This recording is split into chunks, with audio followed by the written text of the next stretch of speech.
All right, guys. Real quick, we're just going to show you guys the fuel system. We will be installing on the EP3.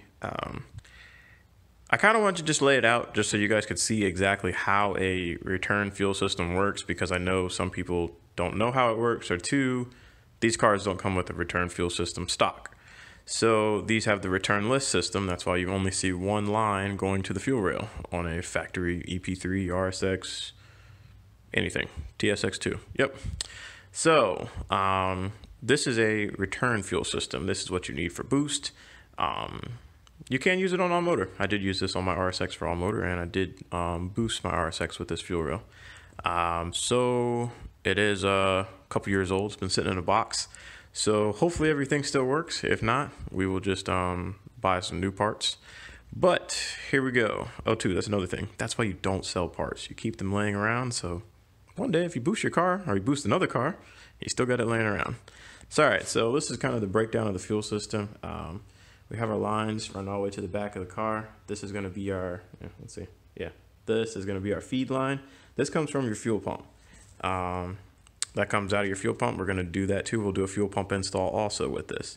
But this is your feed line. This is where your fuel pump comes in, goes through a fuel filter, then comes in to your left side of your fuel rail, goes through your fuel rail to your injectors, and then out of your fuel rail, and then to your fuel pressure regulator. This is the important part right here. Your feed comes in the side and your drain comes out the back. My drain's all the way to the back of the car, back in the tank. So this is the fuel pressure regulator. We're running a K-tuned one with hybrid racing. That's right, that's competition right there. Which one's better? But yeah, so on the top of this thing it has adjustment. Look at that. Ooh, E85 safe. Should we run E85, guys? I think we might. But all right, so yeah, you can adjust your fuel pressure at the top with this little lock nut. You can see positive and negative. That's kind of the breakdown of this. We're gonna need to mount this up in the car. I'm not sure. I need to make a bracket to mount that. But these are the pieces you need for a return fuel system. For the return fuel system, you need, I guess, a feed line, a fuel filter, a rail with two inputs and outputs. Some people do it from like they do like a feed on the bottom and then the return on the side, or however you want to do it. Just, it doesn't matter as long as you got the feed going in and you got a return going out, and then you need your fuel pressure regulator, and then you just need a long line running back to the tank. So all right, guys, let's go ahead and work on getting this in the car. All right, guys, now I guess time to install our fuel pressure regulator, or just mount it up in the car. I think I'm gonna mount it over here by the fuse box. Maybe like over here somewhere, up here, I don't know yet. I think we're gonna mount it over here though, just so I can see the gauge and still adjust the fuel pressure pretty easily. I'll probably need to build a mounting bracket or something for that. But yeah, so that's where we're at for that. Fuel rail, you gotta get rid of this factory crap. So what you're gonna do, I already pre-disconnected this. You're gonna squeeze these two tabs down and slide this factory line off. You don't need that anymore. I'll probably disconnect that at the wall too, because we don't need that. Then there's two bolts. You're gonna take those two off, and then your fuel rail should come right out. So we'll go ahead and take our fuel rail off. Make sure you unplug your injectors. Pretty simple, but I shouldn't tell you that. But yeah, unplug your injectors, take the two bolts off, pull your fuel rail out, and then all right, we'll go ahead and install the other stuff. All right, guys, so our rail's installed here. Pretty easy. Just take two bolts off, pull the injectors out, stick them back in. Not that big of a deal.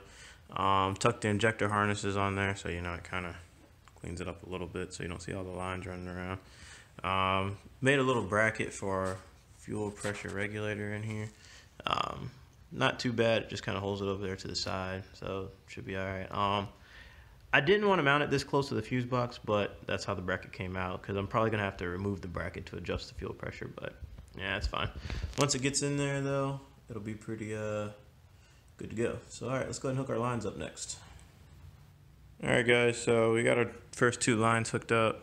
We got our line coming off of our fuel rail, running all the way over here to our fuel pressure regulator. This is our input. Our return line will run out of here. We'll probably put a 90 on that, run that all the way back to the back of the car. And same thing over here. Our feed coming in. Let's go over here. Yep, our feed coming in right here, and that's just gonna run all the way to the back there to the back of the car, and that's gonna connect to our fuel pump. So let's go ahead and jack the car up, get under the car, get the lines and everything looked up. But she looks all right so far. Not too bad, you know. All right, well, let's go ahead and get the car jacked up, get the back seat up, and then we still got to get to the fuel pump stuff too. All right, so we got our return. This is our return coming down, out, around, all the way back under the car. I ran the lines under the car. I actually ran out of these little clip things. I only have 3 of them. So you guys can just imagine that it's mounted under the car, right? I kind of just stuck it up under there just for right now, just to hold it out of the way. But you do need a couple of these clips to mount the fuel line to the return and the feed. Both need to be mounted to the bottom of the car, so it's, you know, it's not hanging or anything out of the way. But that's just right now. So this is our return. Our feed is on the other side over here. This is our feed. Pretty sure I told you guys this already, but that's going back under there. That's going under the car too, to our fuel filter. So as soon as we get our fuel filter, I found up the fuel filter too, so we'll go ahead and show you that in a minute. Just hang on. All right, so we're under the car here. This is the fuel filter. This line right here goes to our fuel rail, and yeah, so that goes to our fuel rail. This is our inside over here. This is our feed. Let's see, can you get in there? Yeah, all right. Yeah, that's our feed. Our feed is right here. That comes from the fuel pump, running under here to our fuel filter, and then goes through the fuel filter and out to the rail. That goes out to the rail at the top. Sorry for the bad camera angle. I am under the car right now. So then this is our feed that runs down here, and then our return is right there. Our return runs down, and we're going under the car all the way down there to the back, and then we go back up under the fuel tank and back inside. So, all right, let's get in the car and pull up the fuel tank, and so you can see that. All right, guys. All right, so now we're in the car right now. The only thing we've done is we pulled up the back seat and unplugged this top fuel cover. There's just 4 screws, 1, 2, 3, 4 screws, and then you just unplug this OEM clip that plugs in right there. So once you get the plug out of the way, you can run your lines up through the bottom of the car. So we have our feed and our return line on the top here. I'll probably just tuck those out of the way while we pull the fuel system, the fuel pump and everything out. But yeah, the fuel pump is actually in this little mechanism under here. So there's that top ring. You're gonna spin this top ring off. Let's see if we can do this right here. I don't know if I have enough hands for this. Yeah, so you're gonna spin this ring off. It's gonna spin out. Yours might be on there tight. It probably will be. I caught hell getting the one off the RSX, but this one, it actually just spun off pretty easy. For some reason, must have been already loose, or it wasn't that tight. The RSX, I'd end up using a screwdriver and actually like prying it, kind of beating it and kind of hitting it around to get it out. Hopefully you don't run into that problem. This one actually just spun off. That's good. So what you're gonna do, same thing, same clip right there. That's still the factory OEM clip. You're just gonna squeeze the little tabs down on that little piece right there. Pull the fuel line out. So now you're not gonna be using your factory fuel line anymore. Then just go ahead and pull everything out. Just pull the whole fuel pump assembly out.